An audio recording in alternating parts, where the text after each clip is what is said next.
Kapag may bata sa bahay, tila mas makulay at maliwanag ang ating tahanan. Sadyang iba ang dala nilang kasiyahan, para bang nakagagaan ang loob. Ganito noon si Bea.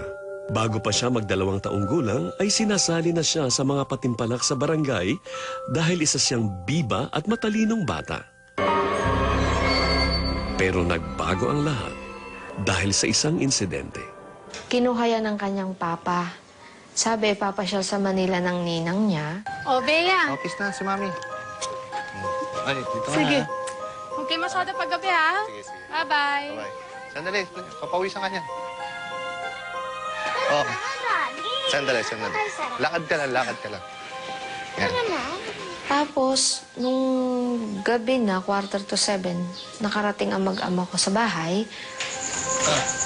Halika na. Ito si Bea. Asawa ko. Bakit ngayon lang kayo? Oh, ano nangyari dyan? Ba't tulalayan? Kanina lang. Okay na ako siya. Napagod ata. Hindi ka na matulog na tayo sa taas. Sabi ko, ba't ganyan ang itsura ng anak ko? Tulala. Sabi ko, baka pagod nga lang.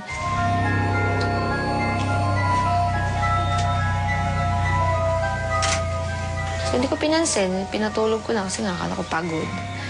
Tapos, kinabukasan, nandun lang siya sa isang sulok. Nakatulala, nakatingin sa kawalan.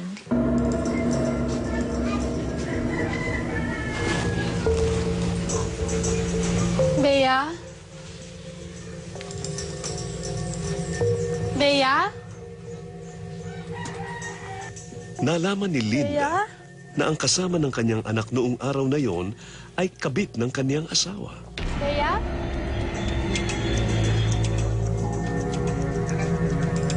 Sakto nung inamin niya sa akin kung sinong kasama, tapos sabi ko, umamin ka, nakita ba kayo nung bata na may ginawa? Sabi, siguro. Sabi ko, wag mo sabihin sa akin na siguro. Kasi iniisip ko, baka na-trauma yung bata. Bukod pa rito, naghinala si Linda na may ginagawa ang babae sa kanyang anak. Lalong lumakas ang suspetsya niya nang makatext niya ito. Tandang-tanda ko yung text na yun, hindi ko yung kinakalimutan. Ang sabi niya sa akin, mas masakit daw makita na ang anak ang nagdudusa. Kasi sabi ko, bakit naman ang anak ko? Kasi inihiwalayan na daw siya ng asawa ko.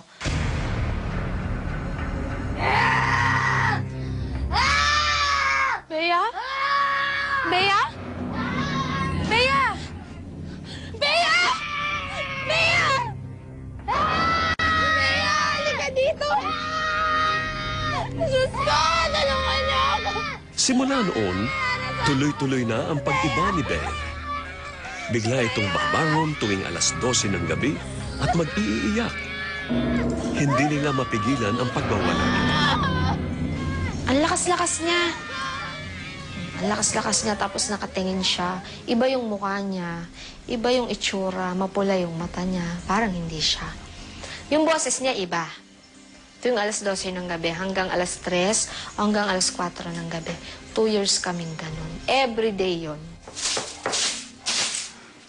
Tuloy. Ano yon? Kayo po ba si Mang Tony? Oo, ako nga. Yung- Sinong papagamot sa inyo? Yung anak ko po kasi ilang araw na pong tulala. Ganun ba? Halika, tuloy kayo dito. Upo kayo dyan. Dahan-dahan, Bea. Noong una, sa mediko o faith healer tumatakbo si Linda. Dinala ko siya sa yung mediko. Meron isang mediko na kapanipaniwala naman na gumagamit ng may third eye ba. Yan. Dinala ko siya doon sa mediko na yon. Sabi, kinukulam nga yung anak ko.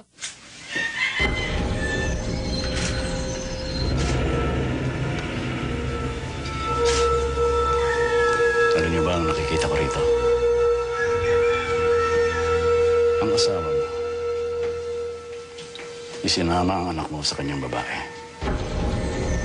Tapos, pinakain ng anak mo.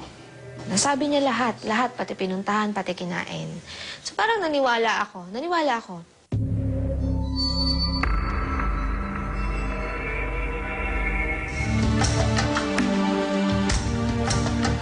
Ayon kay Father Jojo Cirudo, ang Chief Exorcist ng Diocese of Cubao, dapat ay sa simbahan idinudulog ang mga kasong tulad ni Bea. Huwag dadalhin sa albularyo. Huwag dadalhin sa faith healer. Kasi ang problema ay lalong lumalala. Ang exorcism ay isang determined ritual na kung saan sa ngalan ng simbahan, yung exorcist, inuutusan niya ang demonyo na palayasin. And only an exorcist can do that. At kung inaakala nating wala namang mawawala kung susubukan ang mga ritual ng mga mangkukulam o albularyo, nagkakamali tayo. So kapag nakapag-alay ka ng buhay ng manok doon, o dugo ng manok doon, yung lugar na yon binibigay mo ito doon sa demonyo at binibigyan mo siya ng karapatan na gawin ang anumang kanyang gustong gawin sa lugar na yon kasi inaari niya, property niya. And most of our superstitious beliefs are not innocent, but they're real offerings, real consecrations to the demon. So wag yon, don't do that. Lumala ang sitwasyon ni Bea. Walang lumabas na sakit sa psychiatric evaluation niya. Pero patuloy ang kanyang kakaibang inaasal. Bihira lang itong kumain. At may mga pagkakataong tila may kausap siya na di nakikita ng iba. Ayan, kain ka na. Ikaw rin, gusto mo to? Ikaw rin, gutom ka na. Ikaw, di ka kumakain. At isang gabi, nakumpirma ni Linda na talagang hindi psychological lang ang pinagdaraanan ng kaniyang anak.